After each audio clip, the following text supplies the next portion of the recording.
Welcome to Verbal Brick Radio, where we give you a verbal image of life, and we are everyday people. Like to welcome you all to the show. Now tonight we got a special guest with us, and that's Miss Natasha, and we're going to go over the R.Kelly case with you guys.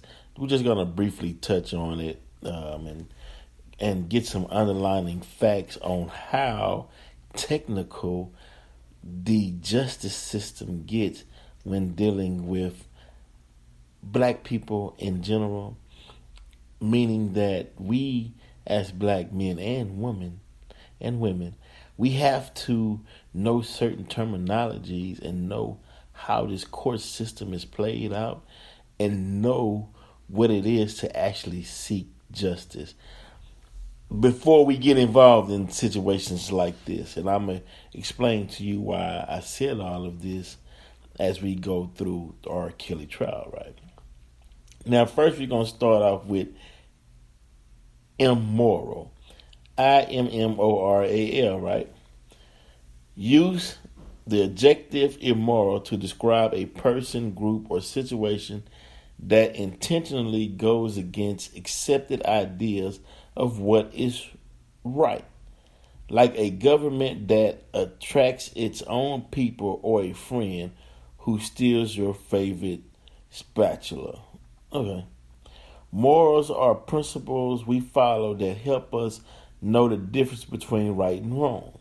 When someone is immoral, they make decisions that purposely violate a moral agreement. Immoral is sometimes confused with amoral. Amoral, which describes someone who has no morals and doesn't know what right or wrong means. Someone immoral, though, knows the difference and does bad stuff anyway, like that so-called friend who takes your utensils. So what they're saying is R.Kelly knew the difference of right and wrong, so he was immoral. He couldn't claim that he had no idea that what he was doing to these females was right or wrong. So Tasha, do you believe that if by him being a victim of sexual abuse himself at a young age, do you think he knew the difference from right or wrong, or was his judgment clouded? I believe his judgment was clouded. First of all, those are two extremes of the spectrum. So it's like black and white thinking. Me, I personally think it's a combination of the two. You know, he was immoral. At the same time, he understood what he was doing was incorrect. I mean, he knew it wasn't right, even though he was a victim himself.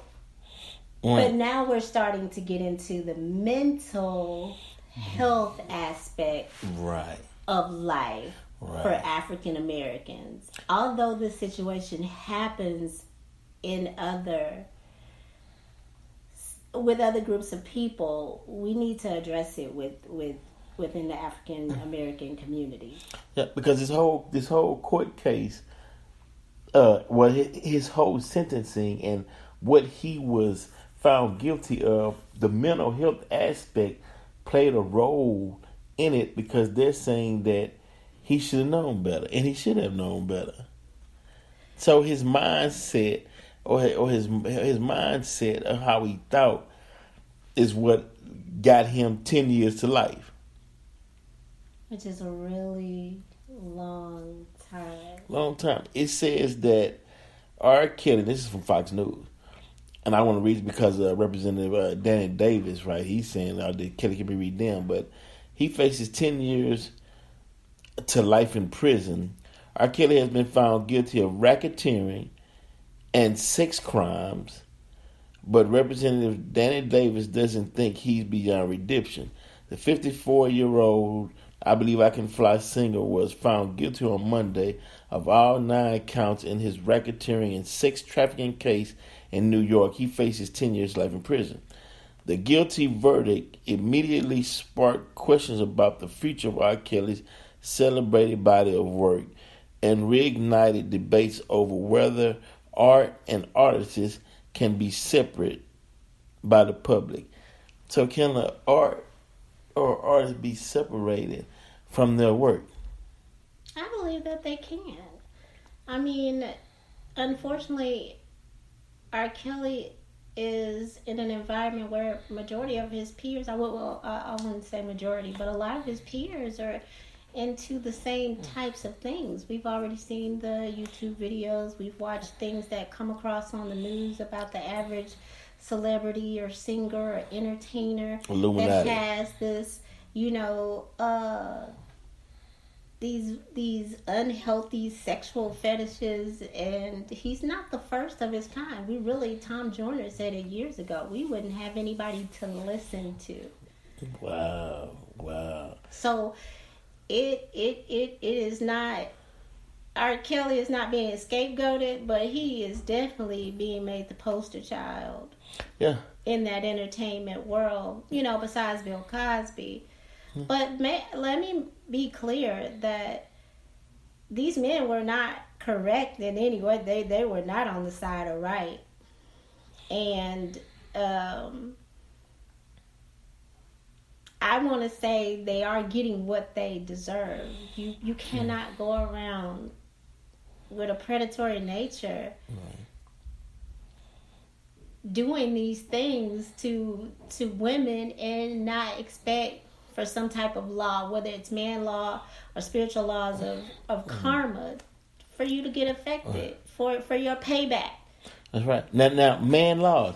I'm glad you said that. Now, sis says for his part, Davis believes that there could be a future for the star of Chicago, right?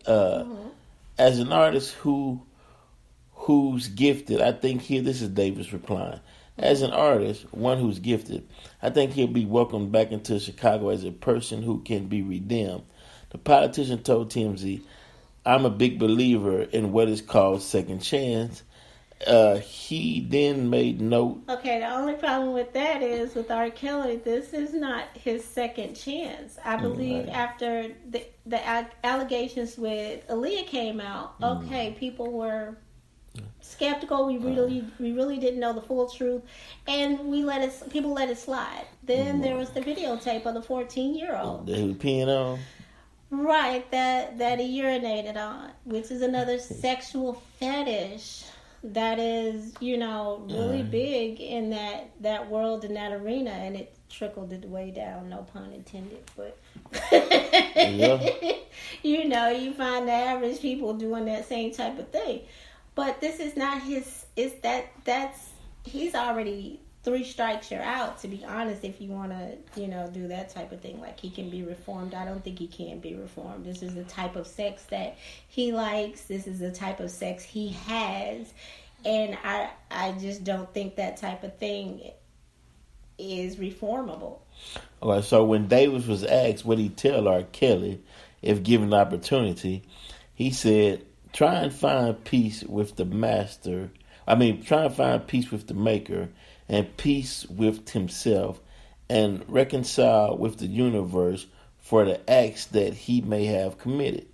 Kelly was found guilty on 1 count of racketeering, including 14 underlying acts of sexual exploitation of a child, kidnapping, bribery, and sex trafficking charges. And the bribery comes in, especially with the 14-year-old. It was reported that, and Sparkle said this herself because it was her niece that was in the video. R.Kelly bought her parents, all kinds of things, and gave all types of gifts and money and stuff like that. So, this is not speculation. This is not conjecture. This is something that this man actually did. So should the parents be brought up on charges? Oh, absolutely. Now, unfortunately, the dad died of this young lady, but the mother is still alive. And according to Sparkle, she was saying she would come to the studio, R.Kelly's studio, and there would be a bunch of men there, and it would be just her niece. And she would call her sister and her brother-in-law and ask, what is she doing here around all of these men? So, yeah, they definitely should face some type of heat. Yeah, from that. Yeah, But yeah, is this, because the adults around her failed her. but is this a case of pick any hood USA where we know things that goes on in the community, but don't nobody want to say anything, they mind their business, Yeah, and creates more victims. yeah, it So definitely. should more people speak out? Yes, more people should speak out. The likelihood of more people doing that, I'm not quite sure. I do know this younger generation, we're Generation X. I know the millennials and some of these Generation Zs. These younger kids, these kids from these generations, they are speaking out about that type of thing because it has been the most unhealthy thing in our community. And we don't like involving the police. We don't like what you want to say, snitching and all this other kind of stuff. But it's really been to our detriment. Yeah. It really has been. And maybe if somebody said something about what happened to R.Kelly a long time ago, it may have changed the course of his direction where his life, ended up today. Because again, he was a victim himself. Now, this is what gets me right. Hmm. It says that R. Kelly was also charged with 8 violations of the Mann Act, and you said Mann's Law earlier, of the Mann Act, which makes it illegal to transport anyone across state lines for any immoral purpose. Wait a minute. So you can have a thought in your mind to do something that they deem is immoral and take them across state lines and commit and do it, and then they can call the police and press charges on you. You violate the Mann Act. That's allowed. Now, who defines what's moral and what's immoral? Man, so they say, okay, so one would say, okay, urinating on anybody is immoral. And if you had it in your mind, you drive a person across state line, get them in a hotel, urinate on them, that's immoral. You violate the Mann Act, you going to jail. Black folk we don't know about, we know now. Right. You jamming yourself up. True. That's a tough one. Of course, it's always going to be stacked against us. So you started off. What was his moral compass? The laws of the land to me should reflect the spiritual laws. But since everything is upside down, it's going to be. And even though truth and right is tangible, you're gonna have, like you said, you're gonna have all these arguments about what's moral and what's amoral and immoral and so forth. But spiritually, R. Kelly knew spiritually that you can't sleep with underage people. Right, but he thinking, okay, well, Elvis married someone that was 14. But then here we go with the race. You're not a white man. Yeah. You're not a white citizen. You can't do it. You're not going to get the privileges that they get. You're not going to get the excuses. You're not going to get someone to look out for you in that particular way. So you should already have that in mind before you step out there and do something that you already know. Because once you get caught up, it's a different story for you. Yeah, you caught up. That's it. And he had money. Yeah. He had some money. And so at that point, his money meant nothing. His celebrity status meant nothing. It knocked him all the way down. And I'm saying down because for where he was. Right. When I say it knocked him down, it was like, okay, you thought you were up here, but really you still was just, another black man in their eyes. Somebody that, entertained and wrote music and sang. Well, but right. that quickly got snatched away from him.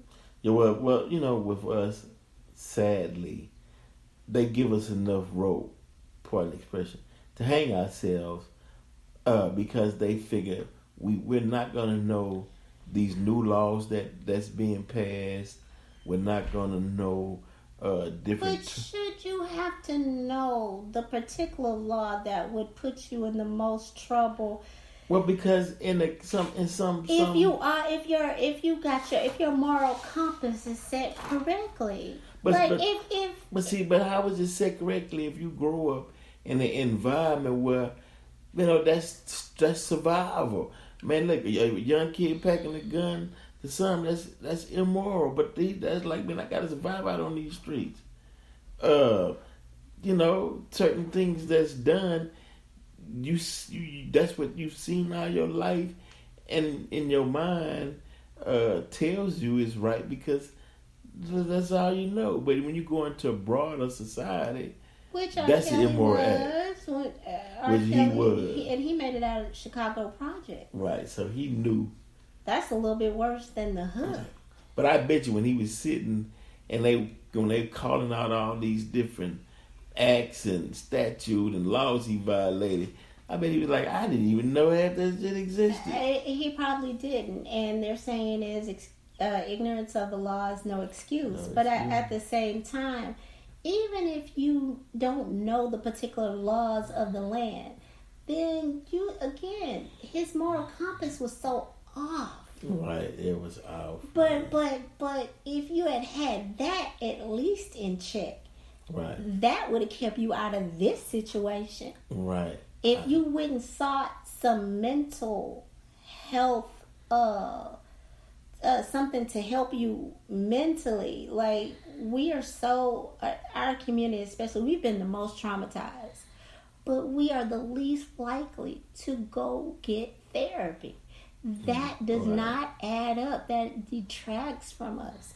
We've been the most traumatized, but are the least likely to go get any type of mental help. We actually make fun of each other. We actually call each other's names. We actually ostracize people that go. We actually call them crazy. And if someone's responsible enough to go check their mental compass to make sure they're okay in their mental, how are they crazy? Yeah. How are they crazy if they're being responsible and taking into account that there's some things that's not personally correct with them and they're actually going to straighten it out? You can't call that person crazy. You can call the person crazy that knows they have a problem and they just continue to live in the problem. Yes, and they continue to perpetuate it, and it gets passed down through family to other friends. Living with trauma is not healthy, and we've normalized that. Yeah, society is getting worse. It's unraveling. I remember the times where some adult would have seen R.Kelly talking to her and say, "Hey, man, leave that little girl alone. You know you know what I mean?" Mm-hmm. But nowadays, everybody quiet. Like, don't nobody want to get involved. Unfortunately, now that's for a reason. Because I think it was around the 90s, late 80s and 90s where people, black men did try to jump in and stick up for black women. Unfortunately, it ended really bad for a couple of those men. They ended up getting shot or killed or hurt or maimed. But it was a time where black men did come in and try to defend black women. It wasn't always this, thing that these kids are going through now, and some of the things that we've seen, the divisiveness and not stepping in to help a woman, or even women jumping in to help a man. I mean, there were times where we were there for each other, but then there was a change in the music, there was a change in the mindset, it was a change in the reality. Mm-hmm. Yeah. And that's where we at today. 10 years of life, 54. You get out at 64. That's it. Mike can get out literally in good behavior and come out with a new album. I don't know. Would people still listen to it, or people saying, "Hey, we tired of these predators attacking the communities"? They would have to turn the radio off. I'm telling you now, they would have to turn the radio off. R.Kelly is not unique. In that world, R.Kelly is not unique. even in everyday people. He's not unique. R.Kelly is not by himself. He's not the only predatory type of man that is out there. They are out there. R.Kelly is not an unusual, unique situation, which means there needs to be some accountability on black men's behalf. And then it needs to be some accountability on black women's behalf that don't nurture and take care of their sons the way that they're supposed to. Not all, but some. We need to balance this out. We don't need to make it a war of men against women. Why? Because we've had the same oppressor. Well, that's Willie Lynch. You pit the woman against the man and the man against the woman. Exactly. And so all you see on social media is like both sides have very valid points. They really, really do. And the black woman is not above correction, and neither is the black man. All right. Yeah. So we need to straighten this out. This is family business. Let's straighten it out. And that means you're going to have somebody that's going to make people accountable. Yeah. Meaning you can't come in the community and have that kind of mindset and go out and basically just make black women pray. Or black men pray, you know. Right, and the parents of these black women are gotta be like, you take your daughter to a studio where there's a bed lying right up in there. Right. Come on, right. I'm not saying that but they starstruck and they see money. Right. But then when something go wrong, prostituted their daughters out. Something go wrong. Exactly what they did. They prostituted. Wow, if we're gonna tell the truth and we're gonna talk about it, then they prostituted their daughters out. Right. But at the end of the day, at his age, it goes back to morals. Well, the adults around her failed her. So every adult around her, that young lady, even no Aaliyah, morals. They failed her. Yeah, they failed her. No morals. Immoral. I would call it R.Kelly immoral. Wow. Right here on Vero Creek Radio. Thank you all for listening. Until next time, make sure you check out Black's Journey on FlexNet TV. Also, VCMFilms.gumroad.com. We out.